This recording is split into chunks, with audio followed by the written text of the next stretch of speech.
Assalamualaikum warahmatullahi wabarakatuh. Bismillahirrahmanirrahim. Alhamdulillahirabbil alamin, nahmaduhu ya dzal jalali wal ikram. Wassalatu wassalamu ala asyrofil anbiya'i wal mursalin sayyidina wa maulana Muhammadin wa ala alihi wa sahbihi ajma'in, amma ba'd. Hadratul muhtaramin yang terhormat, Bapak Haji Syaifuddin MA, yang saya hormati para jamaah sudah salat Jumat yang berada di ruang utama Salat Masjid Agung Jawa Tengah, dan para santri Tahfidzul Quran MAJT Basnas Jawa Tengah, dan para pendengar setia Radio Dais serta pemirsa MAJT dan TVku dimanapun Anda berada. Alhamdulillah, di kajian siang ini kita masih dijumpakan kembali oleh Allah Subhanahu wa taala dalam keadaan sehat walafiat. Kajian siang pada hari ini yaitu tentang kitab tafsir tematik.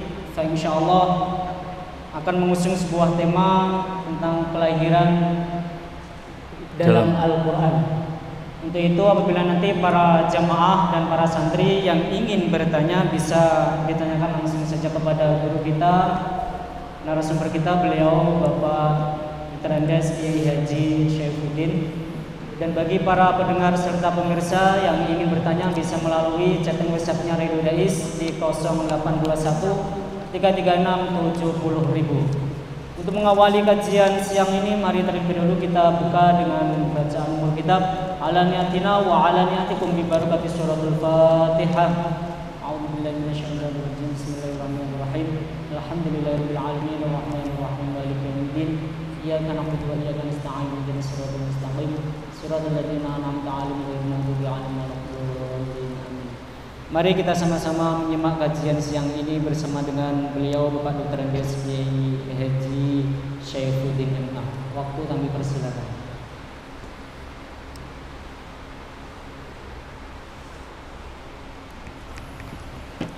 Assalamualaikum warahmatullahi wabarakatuh. Waalaikumsalam warahmatullahi wabarakatuh. Bismillahirrahmanirrahim. Alhamdulillahirabbil alamin. Bihi nasta'inu ala umuri dunya waddin. Wassalatu wassalamu ala asyrofil anbiya'i wal mursalin Sayyidina wa maulana Muhammadin wa ala alihi wa sahbihi ajma'in. Rabbi shrah li sadri wa yassir li amri wahlul 'uqdatam min lisani yafqahu qawli, amma ba'du. Hadirin jamaah kajian tafsir tematik Masjid Agung Jawa Tengah, baik yang ada di aula utama Masjid Agung Jawa Tengah, para pendengar setia Radio Dais, MAJT TV dimanapun Anda berada. Pada kesempatan kali ini kita masih akan mengangkat tema yaitu tentang kelahiran di dalam Al-Quran. Sebagaimana diterangkan di pengajian sebelumnya,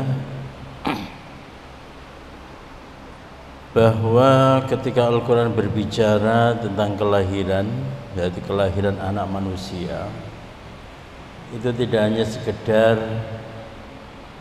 membicarakan atau menerangkan bagaimana seorang anak itu keluar dari perut ibunya, tapi lebih dalam dan lebih detail dari itu. Al-Quran berbicara tentang kelahiran bisa kita sebut yaitu dengan pandangan yang komprehensif, dengan pandangan yang filosofis, dan dengan pandangan yang sangat mendalam. Kita bisa melihat diksi-diksi atau lafaz-lafaz yang digunakan oleh Al-Quran untuk menjelaskan yaitu peristiwa kelahiran. Ada 4, yaitu pakai diksi wadu'a, walada, al-makhadu, dan akhroja. Sebagaimana sering saya sampaikan, bahwa penggunaan diksi atau lafaz yang dipakai oleh Al-Quran itu mempunyai makna yang sangat dalam dan tidak bisa ditukar dengan diksi atau lafal yang lain. Satu contoh misalnya ya. Di dalam surah Al-Imran ayat 36 Allah berfirman, falamma wada'atha qalat rabbi inni wada'tuha unsa. Maka ketika ibunya Siti Maryam melahirkan Maryam, dia berkata, ya Tuhanku, aku telah melahirkan anak perempuan. Coba kita perhatikan, meskipun di dalam terjemahan bahasa Indonesia wadu'a itu diterjemahkan dengan melahirkan, tapi Al-Quran itu menggunakan kata wadu'a, bukan falamma waladatha, bukan qalat rabbi inni waladtuha unsa, tidak. Tapi Al-Quran menggunakan falamma wadu'atha. Ini menunjukkan bahwa walada sama wadu'a, walada sama wadu'a itu beda. Dan kalau kita telusuri sejarah, jadi hebatnya Al-Quran itu ya, hanya dengan menggunakan kata wadu'a, kita sebagai pembaca itu kemudian bertanya-tanya, kenapa Al-Quran tidak memakai walada tapi memakai wadu'a? Kita tanya, kita telusuri maknanya. Dan kalau kita telusuri sejarah tentang cerita surah Ali Imran ayat 36 ini, itu ternyata bercerita bahwa ibunda Siti Maryam itu pernah bernazar, kelak kalau aku melahirkan, maka anak ini akan aku persembahkan supaya senantiasa beribadah kepada Allah Subhanahu wa taala. Jadi melahirkan di sini itu tidak hanya sekedar suatu melahirkan yang merupakan fenomena yang alami. Jadi ada orang laki-laki perempuan saling cinta mencintai, kemudian nikah, setelah menikah hamil, setelah hamil melahirkan. Tidak hanya sekedar itu, tapi Al-Quran itu sampai pada pemahaman, yaitu melahirkan yang bagaimana, melahirkan dengan tujuan apa, melahirkan dalam kondisi yang dialami oleh siapa. Itulah kehebatan Al-Quran ya. Itulah kehebatan Al-Quran. Dan kalau kita rangkai melahirkan atau konsep melahirkan di dalam Al-Quran, mulai dari kata akhroja, kemudian walada, kemudian wadu'a, akhroja, waladat, kemudian wadu'at. Kalau kita rangkai, itu kita bisa membuat suatu tesis atau tesa ya, bahwa pertama, proses kelahiran meskipun itu bisa dalam tanda kutip dilakukan oleh seorang dukun bayi atau dokter kandungan, tapi hakikatnya proses kelahiran itu adalah atas kehendak dari Allah Subhanahu wa ta'ala. Oleh karena itu Allah berfirman, wallahu akhrajakum min butuni ummahatikum la ta'lamuna syai'an. Allah mengeluarkan kamu dari perut ibumu la ta'lamuna syai'an, dalam keadaan tidak mengetahui segala sesuatu. Nah, dari ayat ini juga ada pesan menarik yang sangat mendalam dari Al-Quran, yaitu kenapa Al-Quran memilih diksi atau lafaz la ta'lamuna syai'an. Karena apa? Karena memang yang namanya bayi yang baru dilahirkan, yang dia tidak bisa itu adalah al-ilm. Ya'lam itu memang dia tidak bisa. Tapi kalau asy'ur, merasa, itu dia bisa. Makanya Al-Quran tidak mengatakan wallahu akhrajakum min butuni ummahatikum la tash'uruna syai'a, tidak. Atau la tuhissuna syai'a, tidak. Tapi Al-Quran mengatakan la ta'lamuna syai'a, tidak mengetahui sesuatu. Karena apa?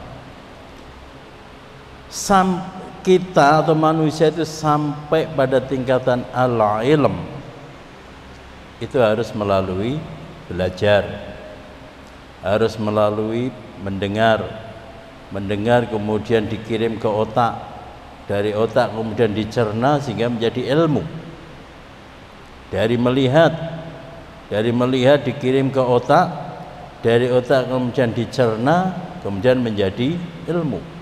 Dan itu belum bisa dilakukan oleh seorang jabang bayi. Makanya Al-Quran mengatakan la ta'lamuna syai'an.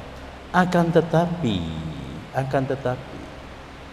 ada hal-hal yang bisa dilakukan oleh jabang bayi, yaitu apa? Lapar kemudian menangis, merasa panas kemudian menangis, merasa gatel pipis kemudian menangis. Nah, perbuatan si bayi menangis itu bukan ilmu, bukan ilmu, tapi itu adalah insting atau perasaan. Inilah hebatnya Al-Quran, ya. Dia tidak mengatakan wallahu akhrajakum min butuni ummahatikum la tuhissuna syai'a, tidak bisa merasakan sesuatu, tidak. Bayi merasa, bayi mempunyai insting, tapi bayi tidak bisa mengilmu. Bayi belum punya ilmu, kecuali Nabi Isa alaihissalam, ya, yang sudah bisa berbicara, sudah bisa ketika beliau masih di ayunan.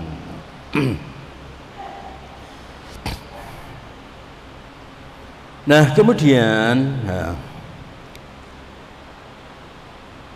kelahiran yang disampaikan oleh Al-Quran, yang pertama adalah bahwa konsep kelahiran itu pasti melibatkan Allah Subhanahu wa ta'ala.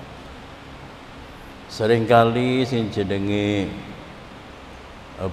jenenge dukun bayi, ya, sudah memprediksi si bayi akan lahir jam 3 sore, meleset jadi jam 4. Demikian juga dokter kandungan, meskipun melalui jalan sesar, ya, operasi, meskipun melalui jalan operasi, tapi dokter itu pun ya tidak bisa kemudian memastikan si bayi nanti akan lahir pada jam 3:30 dan sebagainya, tidak bisa. Sebagaimana orang bisa merencanakan akan menikah nanti jam 15:15 misalnya, bisa, kemungkinan bisa. Tapi bayi lahir dengan waktu yang sudah kita rencanakan itu nggak bisa. Itu tidak bisa. Karena apa? Meskipun dokter kandungan itu bisa mengeluarkan bayi, tapi prosesnya antara satu bayi dengan bayi yang lain, antara satu dokter dengan dokter yang lain itu juga tidak sama. Dan oleh karena itu kelahiran seorang bayi oleh Al-Quran disebutkan yaitu wallahu akhrajakum min butuni ummahatikum. Yang kedua,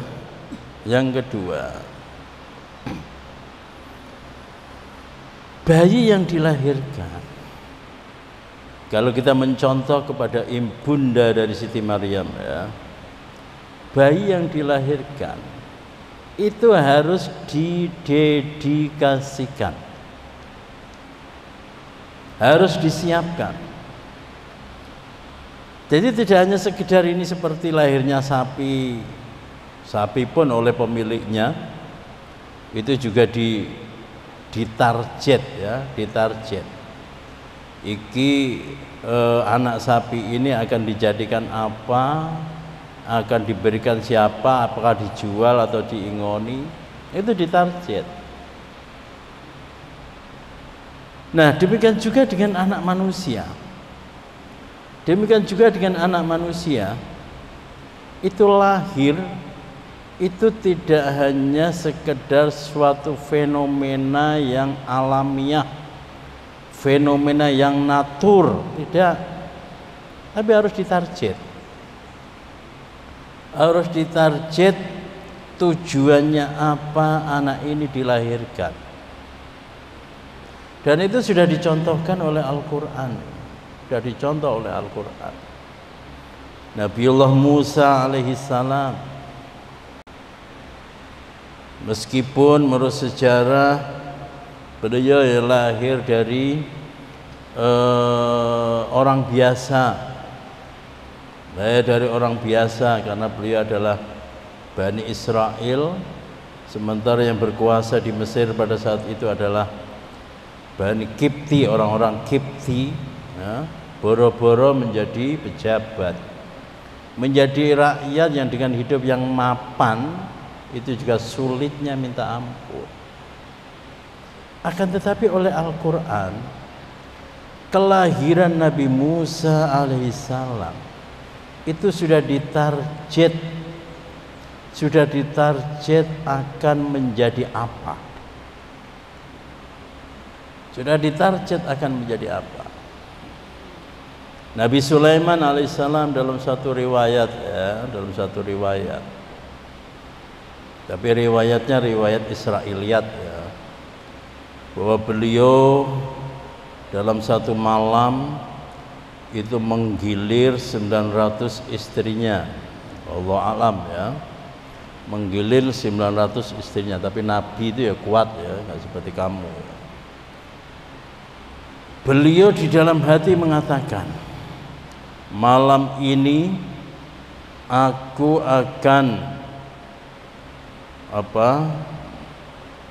istri-istriku akan melahirkan 900 pejuang-pejuang Allah Subhanahu wa taala. Akan tetapi apa yang terjadi? Yang terjadi adalah di antara istri-istri Nabi Sulaiman yang jumlahnya itu puluhan ya, berpuluh-puluh istrinya itu ya, itu yang mengandung cuma satu, ditegur oleh Allah Subhanahu wa taala ya, kenapa kamu tidak mengatakan insya Allah? Kenapa kamu tidak mengatakan kalau Allah mengizinkan? Nah, tapi intinya adalah bahwa kelahiran di dalam Al-Quran, kelahiran yang diamanahkan oleh Islam, itu adalah kelahiran yang ditarget. Jadi bukan hanya sekedar lahir, brojol dan sebagainya, tidak ada persiapan, tidak ada target-target tertentu, dan sebagainya. Kemudian yang ketiga adalah ya, bahwa dengan kelahiran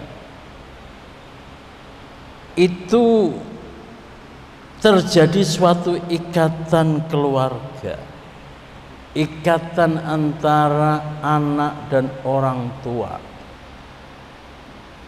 yang tidak bisa dipisahkan, dan itu akan tetap menjadi catatan sejarah yang sangat panjang. Dia anaknya siapa, marganya siapa, atau kalau orang tua itu mempunyai anak siapa, mempunyai cucu siapa, dan sebagainya.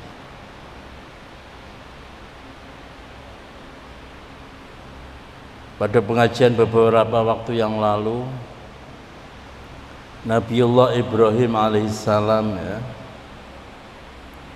segera setelah beliau membangun Ka'bah bersama dengan Nabi Ismail, ketika beliau dari ceritanya beliau membawa Siti Hajar dengan putranya yaitu Nabi Ismail di tengah gurun Sahara, yaitu di Mekah yang tandus, daerah Mekah yang tandus. Kemudian di situ Siti Hajar dan Nabi Ismail ditinggal oleh Nabi Ibrahim. Selang beberapa waktu Nabi Ibrahim mendatangi, kemudian membangun Ka'bah. Apa doa dari Nabi Ibrahim? Rabbana wab'ats fihim rasula. Ya Allah, utuslah dari anak cucuku ini seorang utusan.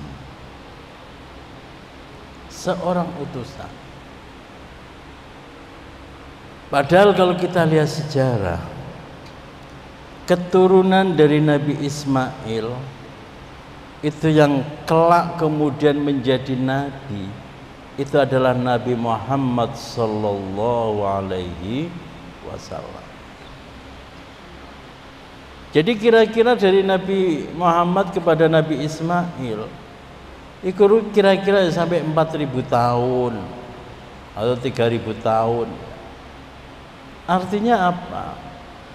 Artinya adalah seorang walid, yaitu Nabi Ibrahim, seorang walid. Kemudian putranya yaitu Nabi Ismail alaihissalam. Nabi Ibrahim itu mendoakan anak cucu yang mungkin generasi kesekian ratus, yang jaraknya antara beliau dengan cucu yaitu Nabi Muhammad SAW ini sampai 4.000 tahun. 4.000 tahun. Jadi ikatan antara bapak, nenek moyang dengan cucu moyang ya, itu selalu terjalin. Makanya kita itu ketika sudah menjadi orang tua, menjadi ayah, itu yang perlu kita perhatikan itu bukan hanya sekedar anak kita, tapi harus juga diperhatikan cucu kita, cicit kita, kemudian wayah kita. Apa jenenge simbah buyut, barbuyut apa? Cangga, terus wareng, udeg-udeg siwur ya. Sampai segitu.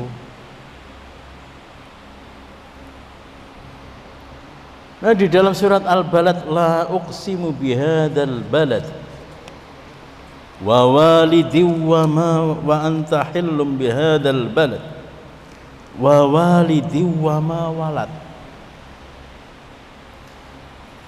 Negeri Mekah. Negeri Mekah kenapa menjadi negeri Mekah yang sedemikian rupa? Itu adalah karena peran dari bapak dan anak. Dan yang perlu kita catat di sini, Al-Quran tidak menyebut yaitu peran antara Nabi Ibrahim dengan Nabi Ismail. Karena apa? Mekah menjadi Mekah. Mekah menjadi negeri yang makmur. Mekah yang menjadi tujuan dari umat manusia. Itu adalah berkah dari wawalidi wa ma walad. Nabi Ibrahim dengan Nabi Ismail. Nabi Ibrahim dengan cucu Nabi Ibrahim, yaitu Nabi Muhammad sallallahu alaihi wasallam. Dengan kata lain adalah bahwa kelahiran menurut Al-Quran itu tidak hanya sekedar seorang ibu yang melahirkan satu orang putra, itu tidak. Seorang bapak yang istrinya melahirkan seorang putra, itu tidak. Tapi kelahiran di dalam Al-Quran itu artinya adalah suatu media untuk menciptakan generasi, suatu media untuk menciptakan marga, suatu media untuk menciptakan peradaban, suatu media untuk menciptakan sejarah. Jadi kita mau cuman brojol lahir itu. Tapi di balik itu semua ya, di balik itu semua adalah tercipta peradaban yang bagaimana, tertoreh sejarah yang bagaimana. Nah, kalian itu sebagai para hafiz ya, para hafiz. Nanti nek golek bojo ya, kalau mencari istri itu jangan hanya berpikir mencari perempuan yang kamu cintai, tidak. Tapi kamu harus mencari ibu dari generasi yang hebat. Betul ya, betul. Kamu kalau mencari istri itu jangan mencari perempuan yang kamu sukai, tidak. Tapi kamu harus meniati yaitu mencari ibu untuk generasi-generasi hebat. Mencari ibu untuk generasi-generasi hebat. Makanya Nabi Ibrahim alaihissalam ya, Nabi Ibrahim ketika mengunjungi putranya yaitu Nabi Ismail, dalam cerita Nabi Ismail sedang pergi, tidak ada di rumah. Kemudian yang menyambut itu adalah istri dari Nabi Ismail.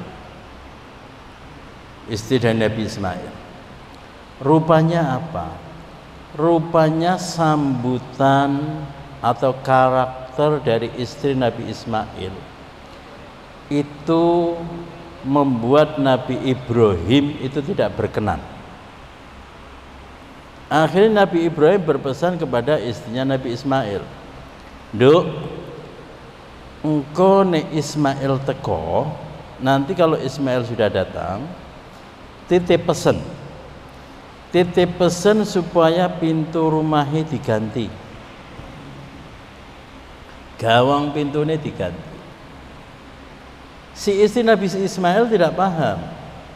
Ketika Nabi Ismail datang, si istri bilang, "Mas Ismail, tadi bapak kesini."